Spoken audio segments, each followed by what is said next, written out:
শুরু করছি আমি তো ভালোবাসি তোকে উপন্যাসের ৭৬তম পর্ব। লেখনীতে সালমা চৌধুরী। আকাশ জুড়ে রগরগে তারার মেলা, প্রকৃতিতে ছেয়ে আছে অদ্ভুত শীতলতা। সমুদ্রের উর্মির ঢেউয়ে শীতলতার সাথে মনকে প্রাণবন্তর করে তুলছে। মেঘ আবিরের হাতে হাত রেখে সমুদ্রের পাড়ে হাঁটছে, চোখে মুখে উজ্জ্বলতা, অদ্ভুত এক ভালো লাগা। মন অশান্ত হয়ে উঠেছে। সমুদ্রের পানিতে আপন বেগে এসে দুজনে পা ভিজিয়ে দিচ্ছে। মেঘ সীমাহীন সমুদ্রের পানে কিছুক্ষণ তাকিয়ে আছে, আচমকা আবিরের অভিমুখে তাকায়। আবিরের মেঘের সাথে মুখোমুখি হতেই দীপ্তি কণ্ঠে বলে, আমি সেদিন প্রথমবারের মতো কক্সবাজার এসেছিলাম। সেদিনই মনে মনে প্রতিজ্ঞা করেছিলাম এরপর আসলে তোমাকে নিয়েই আসবো। তানভীর অবশ্য আগে কয়েকবার বলেছিল তোমাদের সবাইকে নিয়ে আসার জন্য, কিন্তু আমি রাজি হইনি। কেন? বাড়িতে আবেগ নিয়ন্ত্রণ করে চলেছি বলে এই না যে আমি অনুভূতিহীন ছিলাম। বইয়ের সাথে বোনের মতো আচরণ করা কতটা শাস্তিস্বরূপ এটা তুমি বুঝবে না। তখন তোমাকে নিয়ে আসলে নিজেকে কোনোভাবে নিয়ন্ত্রণ করতে পারতাম না। মেঘ আবিরের দিকে তাকিয়ে মুচকি হাসলো। ঘণ্টাখানেক ঘুরে ডিনার করে দুজনেই একটু রাত করে রিসোর্টে ফিরেছে। আবির মেঘের ফোন থেকে বন্যা নাম্বার বের করে আকস্মিক আবিরের নাম্বারটাই চোখে পড়ল। আবির মৃদু হেসে আমার আবিরের পেছন থেকে ভাই শব্দটা ডিলিট করে দিয়েছে। বন্যার নাম্বার বের করতেই একটা মেসেজ পাঠিয়ে দিয়েছে। মেঘ বিকেল থেকে বন্যার বোনকে কম করে হলেও 50 বার কল দিয়েছে। হৃদকে বলা মাত্রে কক্সবাজারে আসতে রাজি হয়ে গেছে। বন্যার বোন শুরুতে রাজি না হলেও মেঘের তুমুল জোরাজুরিতে এক পর্যায়ে বাধ্য হয়ে বন্যাকে পাঠাতে রাজি হয়েছে। মেঘ বলেছিল বন্যার আপুও যেন তাদের সাথে আসে, কিন্তু সময়ের অভাবে উনি যেতে পারছেন না। বন্যার বাসায় সবাই রাজি হলেও বন্যা কক্সবাজার যেতে একদমই রাজি না। মেঘের অতিরিক্ত জোরাজোরির জন্য এক পর্যায়ে মেঘের কল রিসিভ করা বন্ধ করে দিয়েছে। মেঘ শুয়ে অনর্গল তানভীর আর বন্যার সাথে কথা বলছে। আবির অনেকক্ষণ যাবৎ ট্রাই করতে করতে একসময় তানভীরের ফোনে কল ঢুকেছে। আবির কল রিসিভ করতে স্বাভাবিক কণ্ঠে জানতে চাইলো, তোমরা কেমন আছো? আবির উত্তর না দিয়ে তপ্ত স্বরে বলল, আগামীকাল ভোরে আসিফ ভাইয়া, ভাবি, আইরিন, মিম সবাই কক্সবাজার আসছে। তোর ইচ্ছে হলে তাদের সাথে আসতে পারিস। তানভীর শান্ত কণ্ঠে বলল, আমার আপাতত ইচ্ছে নেই, তোমরা আনন্দ করো। তানভীর ভারী কণ্ঠে বলল, সমস্যা নেই, তোর ইচ্ছে না থাকলে মনের বিরুদ্ধে আসতে হবে না। বন্যা আর তার ভাই আসবে, এই আর কি। ঠিক আছে, রাখি তাহলে। বন্যা কক্সবাজার যাবে? আমাদের সাথে? মানে আসিফ ভাইয়া, মিম, আইরিন ওদের সাথে? হ্যাঁ। তুই তো আসবি না? থাক তাহলে। তানভীর স্বাভাবিক কণ্ঠেই জানলো, কয়টায় রওনা দিবে? আমি জানি না, আসিফ ভাইয়া জানে।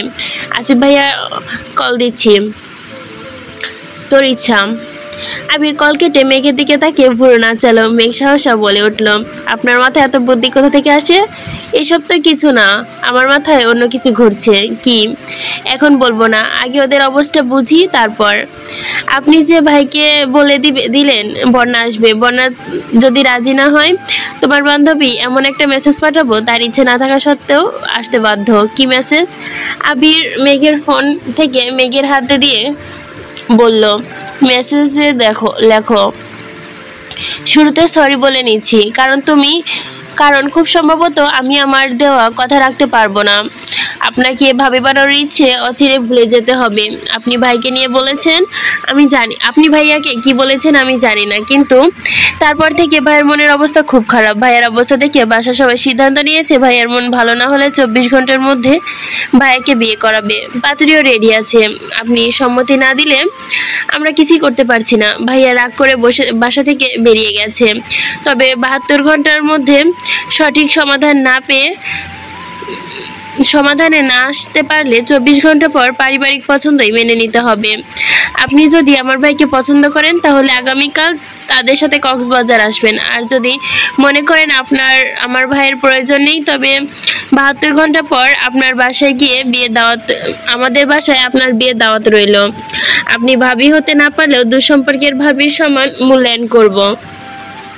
আপনার জীবন, আপনার সিদ্ধান্ত। ভালো থাকবেন। আপন ভাবি বলতে পারছি না।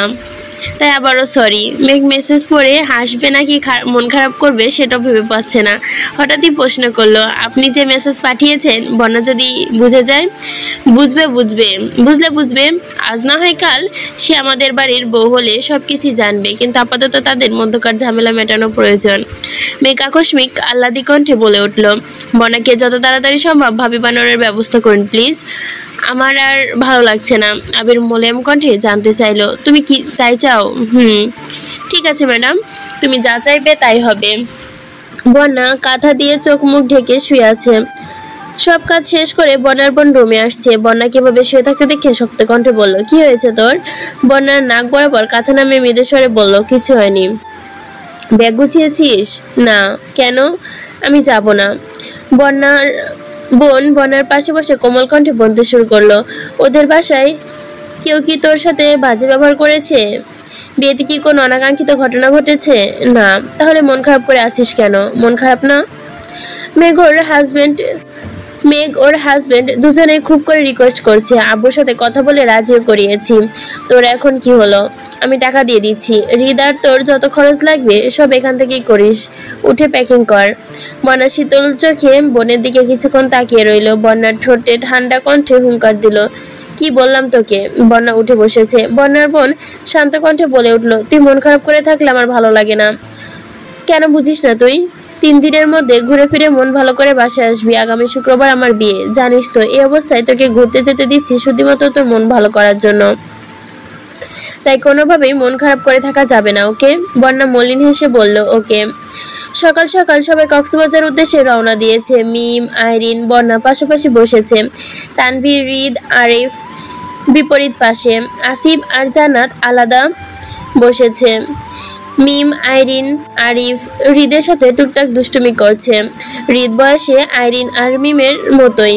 বন্যা কারোর সাথে তেমন কোনো কথা বলছে না, নির্বাক চোখে শুধু তানভীরকে দেখছে। তানভীর প্রায় পুরো রাস্তায় চোখ বন্ধ করে বসে আছে। দু একটা কথা বললেও বন্যার সাথে না কোনো কথা বলেছে আর না একবারও তাকিয়েছে। মেঘ আর আবিরের আগে থেকেই ওদের মধ্যে অপেক্ষা করছে।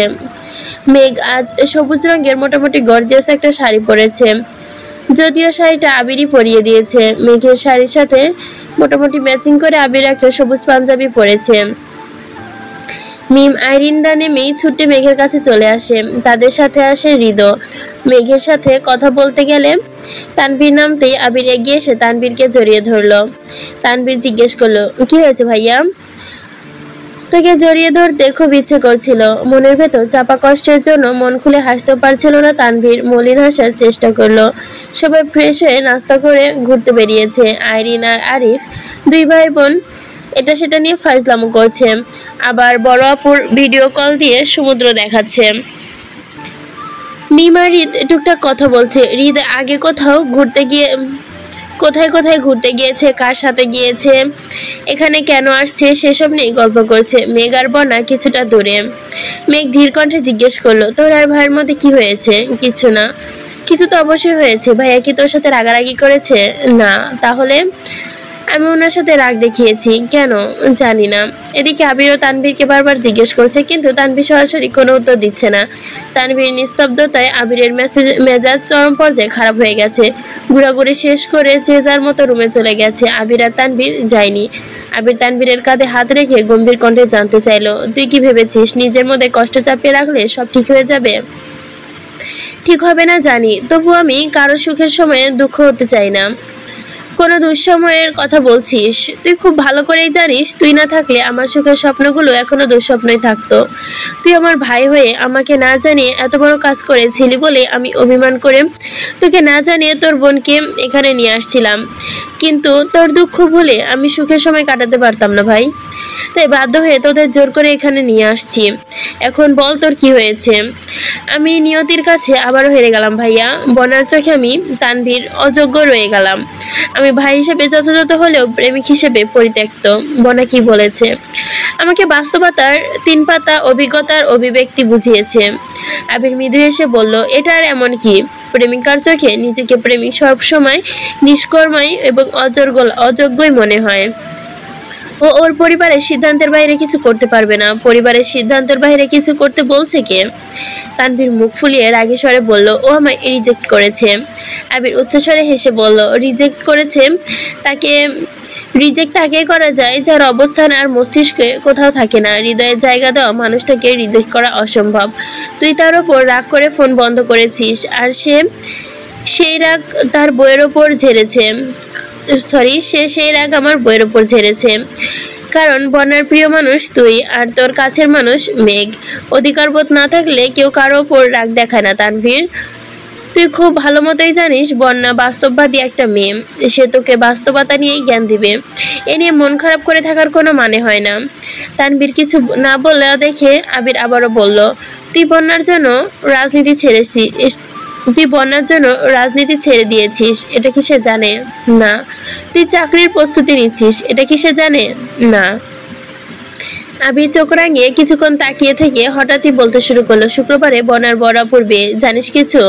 হ্যাঁ, আপাতত শুধু কাবিন হবে, 5 থেকে 6 মাস পর আনুষ্ঠানিকভাবে হবে শুনেছি। তোকে কে বললো? রিদ। বা, এখন থেকে শালার সাথে এত মিলের কিছু নেই, আসার সময় বলছে তাই শুনছি। আবির কয়েক সেকেন্ড চুপ থেকে আচমকা ভারী কণ্ঠে প্রশ্ন করলো, তোকে শেষবারের মতো জিজ্ঞেস করছি, তুই কি বন্যাকে ভালোবাসিস? তানভীর আবিরের দিকে তাকিয়ে নিরেট কণ্ঠে জবাব দিল, হ্যাঁ। এক মুহূর্তের জন্য মেনে নিলাম তুই অযোগ্য, কিন্তু তোর ভালোবাসা কি বিয়ের জন্য যোগ্য, নাকি এখনো মনে দুটানা আছে? মনের কোণে অভিজ্ঞতা নিয়ে প্রেম হয়, কিন্তু সারা জীবন পাশে থাকার সাহস হয় না। তোকে নির্ভীক ভঙ্গিতে বলতে হবে, যে কোনো মূল্যেই হোক বন্যাকে তোর চাই। প্রেমিকার কোনো কারণ বা প্রেমিকার উপরে রাগ দেখে ফোন বন্ধ করা বোকামি, বরং প্রেমিকার রাগের কারণ উদ্ঘাটন করাটা একজন আদর্শ প্রেমিকের কর্তব্য। বন্যা তোকে ভালোবাসে, তাই ওর রাগ অভিমান প্রকাশের একমাত্র জায়গা তুই। হয়তো মেঘের মতো ও সরাসরি কিছু বলতে পারে না, কিন্তু তোর উচিত তার কথায় সঠিক মানে বোঝা। তাই ভালোবাসার মূল্য ভালোবাসাতে দিতে হয়। তানভীর ঢোক গিলে অক্লিষ্ট কণ্ঠে শুধালো, এখন আমার কি করা উচিত? আবির মেকি স্বরে বলল, সামনে সমুদ্র আছে, যা 1 বালতি পানি খেয়ে আয়। ফাজলামি করো না প্লিজ। সকালে বন্যার সাথে আমি কথা বলবো, তারপর তোর যা ইচ্ছে করিস। যা ইচ্ছে? আবির আর চোখে তাকে গুরুগম্ভীর কণ্ঠে বলল, রিল্যাক্স। তানভীর নিঃশব্দে হাসলো, আবার আবিরও হাসলো। দুজন ভাইয়ের কথাবার্তা শেষ করে রিসোর্টে ফিরতে অনেকটা দেরি হলো। মেঘ বেঘরে ঘুমাচ্ছে। আবির রুমে ঢুকে ফ্রেশ হয়ে বিছানায় শুয়েছে। ঘুমন্ত মেঘের শান্ত আদলখানায় বেশ সুন্দর লাগছে। আবির আবেশিত নয়নে মেঘকে দেখছে। এই দেখার কোনো অন্ত নেই। আবিরের হৃদয় জুড়ে যার অস্তিত্ব প্রতিনিয়ত গর্জন করছে, তার স্পর্শ পেলে আবিরের হৃদয় প্রশান্তির হাওয়া বয়ে যায়। দিন শেষে প্রতিটা মানুষ কারো না কারো কাছে দায়বদ্ধ, কারো ভালোবাসায় পরিতৃপ্ত। মেঘ আবির, তেমনি আবিরের পূর্ণতায় মেঘ। দীর্ঘ সময় নিরক্ষতা শেষে আবির আহত হতে মেঘের মসলিন গাল স্পর্শ করলো। মেঘ ঘুমের মধ্যে আটকে উঠল। কুণ্ঠায় চোখ মেলতে আবিরকে দেখতে পেল। আবির স্নেহত্ব প্রশ্ন করলো, ভয় পেয়েছো? মেঘ শুকনো ঢোক গিলে কিস্তিত হাসার চেষ্টা করলো। কোনো কথা না বলে আচমকা আবিরের চওড়া বুক হতে নিচে জায়গা করে নিল। আবির মুচকে এসে মেঘকে জড়িয়ে ধরে মেঘের চুলে হাত বোলাতে লাগলো। কিছু সময় নীরবতায় কেটে গেল। মেঘ হঠাৎ আবিরের উন্মাদ বুকে নখ দিয়ে আঁচড়ে দিয়ে ডাকলো, শুনছেন? আবির কণ্ঠ শক্ত করে বলল, তুমি ডাক শোনার যোগ্যতা কি আমার নেই? আচ্ছা, কিন্তু কি? আমি যদি তুই থেকে তুমিতে আসতে পারি, তুমি কেন আপনি থেকে তুমিতে নামতে পারছো না? মেঘ মোলায়েম কণ্ঠে বলে উঠল, তুমি হয়েছে। এখন বলো আবির ভাই। আবির মেঘের মাথায় আস্তে করে গাড্ডা মেরে ভারী কণ্ঠে বলল, আবিরের সাথে ভাই সম্পর্ক মরে গেছে, এখন শুধু আবির বলো আবির।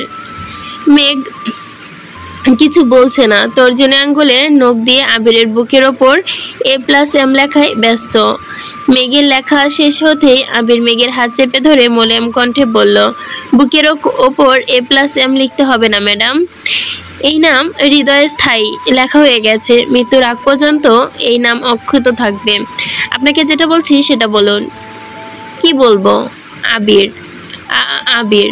গুড গার্ল, আবারও বলো। ইস, আর পারবো না। আমি কি স্কুলে পড়তে আসছি নাকি? হ্যাঁ, তুমি আবিরের স্কুলে ভালোবাসা ট্রেনিং করতে আসছো। বলো আবির। এখন পুরোটা বলো। মেঘা শীতল কণ্ঠে বলল। আবির শুনছো? আবির নিষ্পলক হেসে বলল, উফ, তুমি এভাবে ডাকলে আমি বিনাশের দোরগোড়া থেকে ফিরে আসতে সক্ষম। মেঘ আর তুরতে আবিরের বুকে চিমটি কাটলো। আবির মৃদু ফের হেসে বলল, কি বলতে চাইছিলেন বলো। আমি একবার আপনার অফিসে গিয়েছিলাম, আপনার রুমের দেওয়ালে ডি লেখা ছিল। তখন আপনি আমাকে ডি এর মানে বলেননি। আপনার বেশ কিছু ফেসবুক পোস্টেও ডি লেখা থাকে। এই ডি মানে কি? দিলশা। দিলশা মানে কি? হৃদয়হরণী। ছোটবেলায় স্কুলে কারো মুখে এই নামটা আমি প্রথম শুনেছিলাম। নামের অর্থ জিজ্ঞেস করায় সে এই অর্থটাই শুনেছিলাম। বাসায় এসে আমার সেই বায়না, তোমার নাম যেন দিলশা রাখে।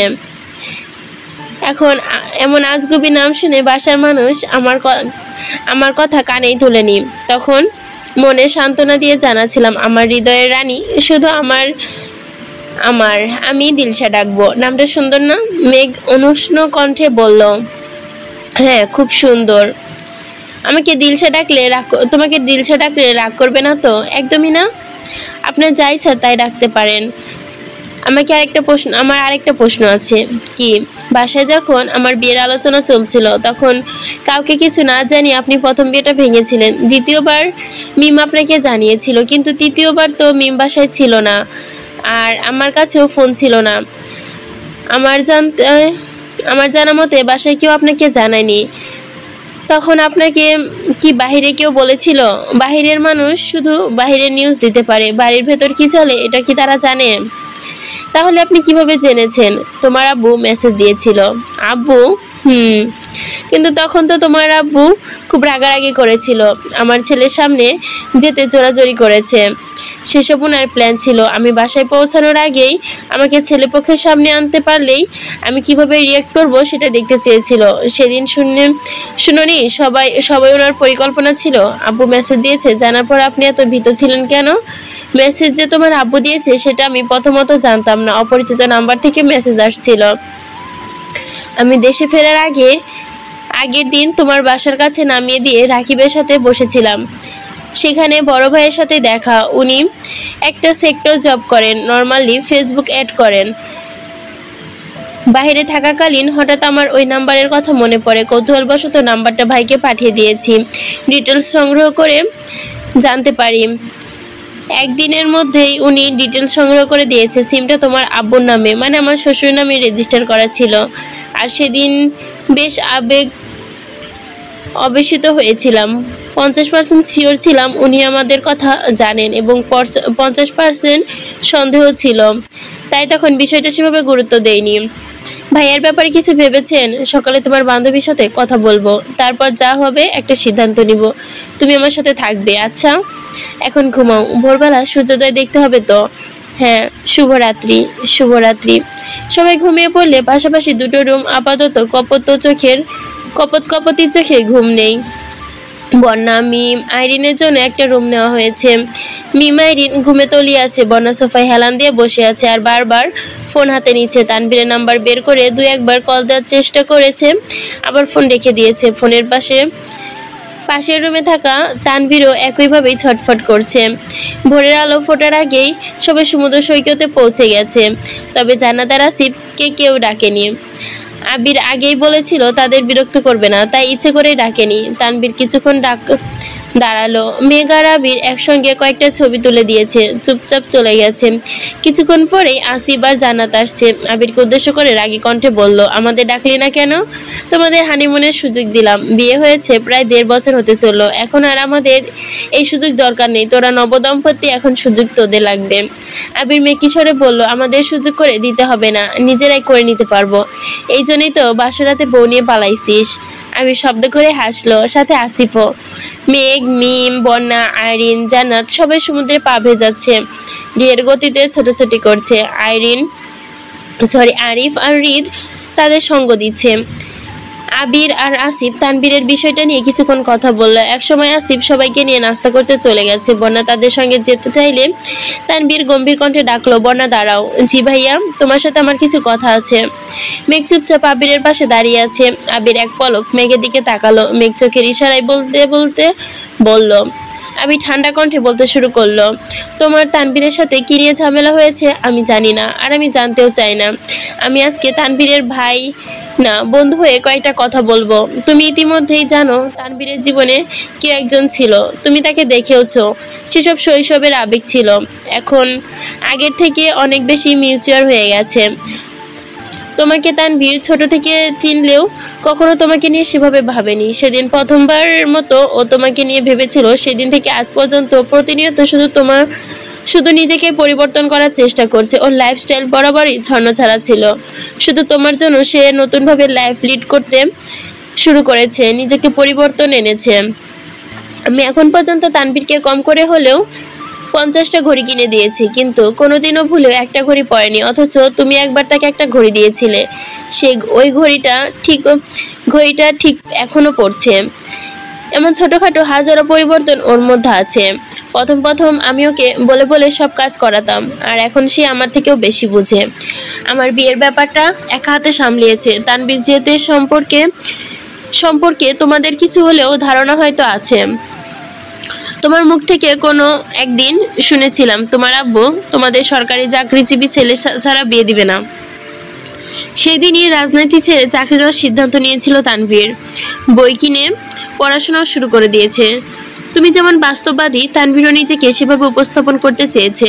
তবে প্রতিটি মানুষের আবেগ অনুভূতি ভিন্ন রকম হয়। হয়তো ওর মনে হয়েছিল তোমাকে তার অনুভূতি জানিয়ে রাখবে, তাই তোমার সামনে নিজের অনুভূতি বহিঃপ্রকাশ করতে চেয়েছিল। তোমাকে আমি ছোট করে কথা বলছি না, কিংবা দোষারোপ করছি না, শুধু তানভীরের অবস্থাটা বোঝানোর চেষ্টা করছি। তানভীর যদি একবার বলে সে চাকরি বা ব্যবসা কিছুই করবে না, তবুও তাকে কেউ কিছু বলবে না। অন্ততপক্ষে আমি তো কিছুই বলবো না। ও চাইলে ওকে সারা জীবন বসে খাওয়াতে পারবো। আমার টাকা নয়, বরং ওর নিজের টাকায় বসে খেতে পারবে। আমার পারিবারিক ব্যবসা, তানভীরের ব্যাংক ব্যালেন্স বাদ দিলাম, সবাই জানে আমার ছোটখাটো বিজনেসের 70% শেয়ার আমার নামে। কিন্তু তারা কেউ এটা জানে না যে এই 70% শেয়ারের মধ্যে 20% শেয়ার তানভীরের, 20% মেঘের, 20% আমার, আর বাকি 10% মিম আর আদির। এই কথা তানভীর পর্যন্ত জানে না। আমি কোনোদিন ওকে জানানোর প্রয়োজনও মনে করিনি। আমি তানভীরকে সবসময় সুযোগ দিয়েছি। ও যখন যা চেয়েছে তাই দেওয়ার চেষ্টা করি। তানভীর ব্যবসায় অমনোযোগী বলে চাচু প্রায় রাগারাগি করে, কিন্তু মেঘ আমরা দুজন তানভীরকে পুরোপুরি সাপোর্ট করি, যেন পড়াশোনা করে একটা জব নিতে পারে। তোমার ইচ্ছেকে প্রাধান্য দিতেই তানভীর সবকিছু ছেড়েছে। সেই তুমি যদি তার হাত ছেড়ে দাও, ও কি করবে বলো? বনা ঢোক গিলে শান্ত কণ্ঠে বলল, উনি আমার কথাগুলোতে এত কষ্ট পাবেন আমি বুঝতে পারিনি। উনি আমার জন্য রাজনীতি ছেড়েছেন, চাকরির চেষ্টা করছেন, এগুলো কিছুই আমি জানতাম না। আমার আব্বু রাজনীতি পছন্দ করে না, এমন অগোছালো জীবনও পছন্দ করবেন না। আমি আমার পরিবারের সম্মতি ছাড়া কিছুই করতে পারবো না, এমনটাই বুঝিয়েছিলাম। তোমার পরিবারের সম্মতি থাকলে তো তোমার কোনো আপত্তি নেই না? ঠিক আছে, তুমি এখানে অপেক্ষা করো, তানভীরকে পাঠাচ্ছি। যত দ্রুত সম্ভব মনোমালিন্য ভেঙে হালকা করো নিজেদের মন। আবির মেঘের দিকে তাকালো। বউ চলো। বন্যা শক্ত কণ্ঠে বলে উঠলো, মেঘ এখানে থাকুক। আবির ভুরু কুঁচকে মেঘের দিকে তাকিয়ে চোখ ইশারা দিল। মেঘ সঙ্গে সঙ্গে নিজের মাথা চেপে ধরে বলতে শুরু করলো, আমার মাথাটা কেমন জানি ঘুরছে, চোখে ঝাপসা দেখছি, প্রেশার মনে হয় 20-এ নেমে গেছে। আবির উদ্বিগ্ন কণ্ঠে বলল, হায় আল্লাহ, কি হবে? তাড়াতাড়ি রুমে চলো, এখানে আর থাকা যাবে না, তোমাকে কোলে নিতে হবে। মেঘ কিছু বলার আগে আবির মেঘকে কোলে তুলে নিয়ে চলে যাচ্ছে। বন্যা থাম মেরে তাকিয়ে থাকে। আশেপাশে অনেক মানুষের ভিড়ে বন্যা একা একা হাঁটছে, আর মনে মনে ভাবছে মেঘ গতকাল কতগুলো ফুল কিনেছিল, সেগুলো যত্ন করে পানিতে বোতলে ভিজিয়ে রেখেছিল। মেঘ দ্রুত রুমে গেল, সেখান থেকে ফুলগুলো নিয়ে আসছে। তানভীরের হাতে ফুলগুলো দিয়ে শক্ত কণ্ঠে বলল, ঠিকমতো প্রপোজ করতে না পারলে আজকে পর আমার ভাবির দিকে ভুলেও তাকাতে পারবে না, এই আমি বলে রাখলাম। এই যে আমার উনি সাক্ষী। আবির নিরেট কণ্ঠে বলল, একদম ঠিক, আজকে তোর জন্য লাস্ট চান্স। আজকের পর আমরা কেউ আর তোকে সঙ্গ দিব না। তানভীর মলিন হেসে বলে উঠল, আজ আবার কোন যুদ্ধ হতে চলেছে কে জানে। মেঘ ফের বলল, এক্সপেক্ট না করা পর্যন্ত ফিরে আসবে না, খিদায় বেহুশ হয়ে গেলেও না। ঠিক আছে বোন আমার, আপনি যা বলবেন তাই হবে। তানভীর ফুলগুলো হাতে নিয়ে সমুদ্রের পাড়ে আসলো। এত এত মানুষের ভিড়ে বন্যাকে খুঁজে পেতে কিছুটা সময় লাগলো। বন্যা সমুদ্রের পাড়ে স্তব্ধ হয়ে দাঁড়িয়ে আছে। তানভীর বন্যার পাশে ঘেসে দাঁড়াতেই বন্যা চমকে উঠলো, কিছুটা সরে দাঁড়ালো। এক পলক তাকে তানভীরকে দেখে স্বস্তিতে নিঃশ্বাস ছাড়লো। তানভীর বনের কাণ্ড দেখে মৃদু হেসে বলতে শুরু করলো, নিষ্করুক এই পৃথিবীতে অপ্রিয় কেউ অনিচ্ছাকৃতভাবে শরীর ছুঁয়ে গেলেও একটা মেয়ে এভাবে রিয়াক্ট করে না। সেই রিয়াক্টটা হৃদয় ছুঁড়ে যাওয়া মানুষের সাথে বোধহয় কখনোই করে না। হৃদয়টাকে আজীবন বেঁধে রাখবে বলা মেয়েটাও একটা সময় কারো প্রতি অস্বাভাবিকভাবে দুর্বল হয়ে পড়ে, তাই না বন্যা? বন্যা মাথা নিচু করে বলতে শুরু করলো, সেদিন আপনার সাথে এভাবে রিয়াক্ট করা আমার একদমই উচিত হয়নি। আমি সত্যি দুঃখিত। মেঘের বিষয়, বাসার সব বিষয় নিয়ে সেদিন একটু বেশি চিন্তায় ছিলাম। বারবার বলেছিলাম আমি কথা বলতে চাই না, তবু আপনি জোর করেছিলেন, তাই না চাইতেও রাগ দেখিয়ে ফেলেছি। আমি শুধু আমার পরিস্থিতিটা বুঝিয়েছি, আপনি সেটা না বুঝে রাগ করে ফোন বন্ধ করে দিলেন। আপনার কি একবারের জন্য আমার কথা মনে হয়নি? একবারও কি আমার কথা ভাবেননি? আমি সব সময় দেখে আসছি আপনি খুব দায়িত্বশীল একটা ছেলে। আপনার দায়িত্ববোধ আর অপ্রকাশিত যত্ন দেখে আমি বারবারই মুগ্ধ হয়েছি। সে আপনি কি না আমার সাথে এমন কাজ করলেন? মেঘের বিয়ের আগেও 2-3 দিন কল রিসিভ করেননি, নাম্বার ব্লক করে রেখেছিলেন, এখন একদম বাসা ছেড়ে চলে গেলেন। এই আপনার দায়িত্ববোধ? বনার কথা শেষ করে বলতে বলতেই কান্না করে ফেলেছে। তানভীর আশেপাশে তাকিয়ে দেখে বেশ কয়েকজন তাদের দিকে তাকিয়ে আছে। তানভীর সহসা বনার কাছাকাছি এগিয়ে এসে শান্ত কণ্ঠে বলে উঠলো, কান্না করো না প্লিজ। আমি সেই দিন আমার নিজের রাগকে কন্ট্রোল করতে পারি নাই। আমি কখনো এমন হবে না। সরি। বনা কাঁদতে কাঁদতে ফের বলতে শুরু করলো, আপনি একটা পাষাণ নিষ্ঠুর।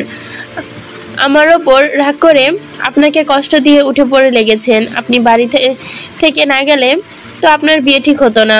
আপনি এমনটা কেন করলেন? ভালো হয়েছে বিয়ে করার আগে আমাকে সমুদ্রের পানিতে ডুবিয়ে মেরে ফেলুন। বন্যা দু চোখ দিয়ে অনর্গল পানি পড়ছে, ঠিক মতো কথা বলতে পারছে না। তানভীর সূক্ষ্ম নেত্রে তাকিয়ে বেশ আকস্মিত কণ্ঠে এক হাতে বন্যার চোখের পানি মুছছে, সংকোতায় কণ্ঠে বলল, এই মেয়ে চুপ। কিসব বাজে কথা বলছো? আমার আবার কিসের বিয়ে? বিয়ে যদি করতে হয় তোমাকেই করব। তুমি রাজি হলেও তোমাকে করব, না হলেও তোমাকেই করব। হয় হিরোর মতো বিয়ে করব, নয় ভিলেনের মতো। তবুও এই মুহূর্তে তুমি শুধু শত রাগ করলেও আমি সব সহ্য করে নিব।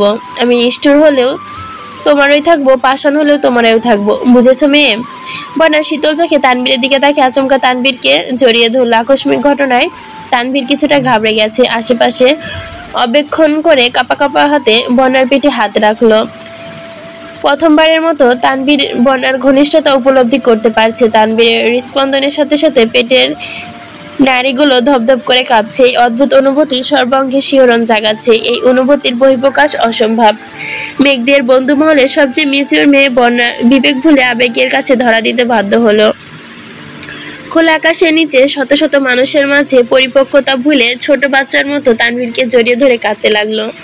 বেশ কিছুটা সময় তানভীর নিজের আবেশে আবদ্ধ রইল। সে আবেশে কাটিয়ে বন্যার কানে ফিসফিস করে বলল, এইভাবে কেঁদো না প্লিজ, মানুষ উল্টাপাল্টা ভাববে। বন্যা কাঁদো কাঁদো কণ্ঠে হুঙ্কার দিয়ে বলল, ভাবুক। বন্যা তানভীরকে আরো শক্ত করে জড়িয়ে ধরলো। যা হবে দেখা যাবে। তানভীর ও বন্যাকে বলিষ্ঠ হতে জড়িয়ে ধরেছে। তানভীরের হাতে থাকা ফুলগুলো বন্যার হাতের পৃষ্ঠে লাগতে ফুলে থাকা পানিতে বন্যার জামা ভিজে যাচ্ছে। বন্যা বুঝতে পেরে তানভীর ছেড়ে দেওয়ার চেষ্টা করলো। তানভীর বন্যার পিঠ থেকে হাত সরাতেই ফুলগুলো দেখতে পেল।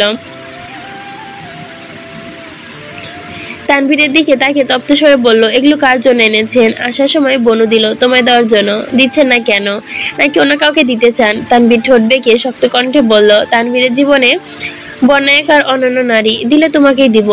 কিন্তু কথা হলো, হাঁটু গেড়ে না দিলে, এমনি দিলে কি তুমি রাগ করবে? না মানে আশেপাশে অনেক মানুষ আছে, হাঁটু পানিতে হাঁটু গেড়ে প্রপোজ করলে যদি হাসাহাসি শুরু করে, নিজেকে জোকার মনে হবে।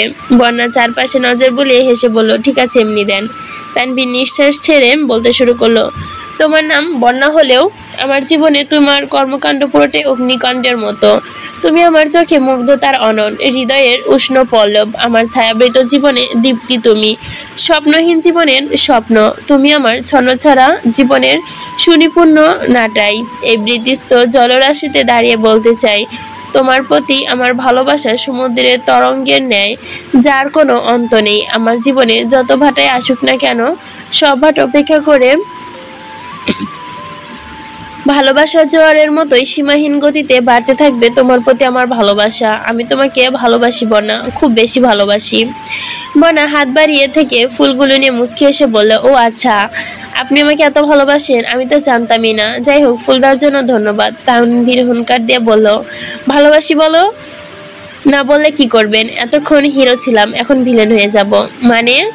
তানভীর ঠোঁট কামড়ে হেসে বনার কাছাকাছি গিয়ে বনার এক পা দুপা করে পেছাতে পেছাতে এক পা জাতকে উচ্চস্বরে বলে উঠল, আমি আপনাকে ভালোবাসি।